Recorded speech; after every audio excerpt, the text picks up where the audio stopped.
This video was made possible thanks to the Pump Station and Nursery. Come visit us at 2727 Main Street in Santa Monica, California. You can also visit our website, pumpstation.com. Hello, this is Adam, the certified car seat technician with the Pump Station and Nursery and Infant Toddler Youth. We're going to show you how to do a Nuna Exec front-facing installation using the lap and shoulder belt. Now remember, always read the manual of your car seat so you know how your car seat works before you use it. Now the first thing we want to do before we actually install it is we want to release the top tether.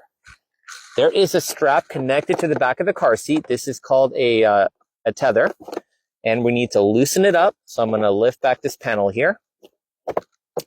I can now disconnect it. And this is going to attach behind the headrest. Now in my car, the Prius C, the tether is actually located in the trunk. In other smaller cars, the tether is located directly behind the headrest if the trunk is not connected to the back window. Now that this tether is loose, I'm going to feed it under the headrest and get it into the trunk. And even though I fed that to the trunk first, it's going to be the last thing we connect. The next thing we want to look at are the different recline positions. On the side of the car seat, you're going to see everything is color-coded. Blue is for rear-facing, red and purple are for front-facing / booster mode. So you can pick any of the red options. You can do 1 through 4, and just make sure it's still in the red. 4 is the most reclined, 1 is the most upright, and then you can do anything in between. Now that we've chosen a recline option that's safe for front-facing, I'm going to move the straps out of the way. So we loosen them first, move them out of the way, because we're going to have to lift up the fabric. Under the fabric is where you're going to find the installation doors. There's a blue door for rear facing. We can ignore that.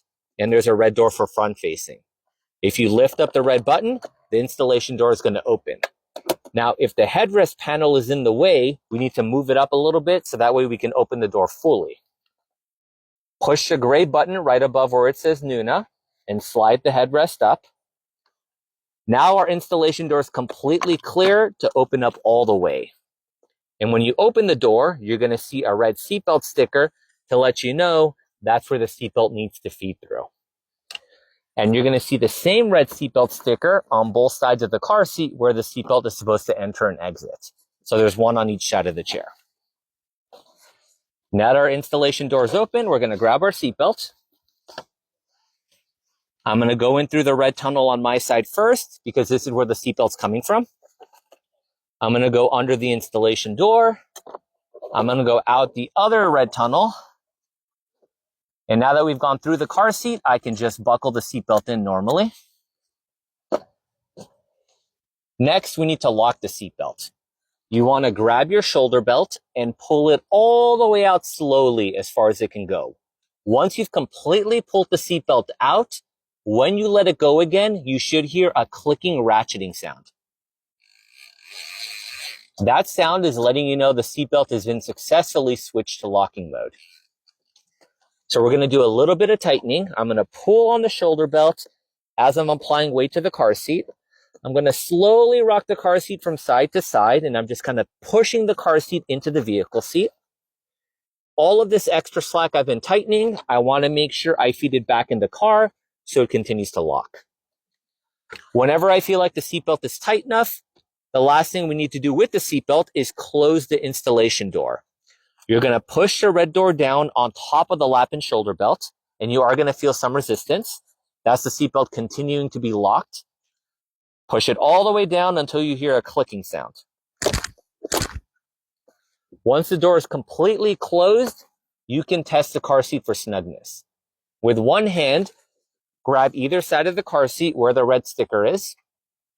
As long as the car seat does not slide more than an inch from side to side or front to back, then you know it's tight enough. Now we can go into the trunk and we can connect the top tether. So in my car, the top tether can be found with this big label that has a picture of a car seat and an anchor point, and right below it is a metal bar sticking out of the vehicle seat. If you don't know or can't find your tether point, look at your manual. Your car will tell you exactly where it is. So here's the strap coming out from the front. We want to make sure that it's not twisted or tangled. The hook, you want to make sure the flat part is facing out, and it's just going to clip on. Once it's clipped, you can pull on the strap here to get it nice and snug, and it doesn't have to be super tight. You just want to get rid of any loose slack that's there. The way you don't want to connect it is you don't want to connect it backwards, where the hook is actually facing outward. So make sure you have it on the correct direction and make sure it's nice and snug. Thanks for watching the video. Don't forget to follow the Pump Station and Nursery on YouTube, Instagram, TikTok, and Facebook. All the details will be in the description below. See you in the next video.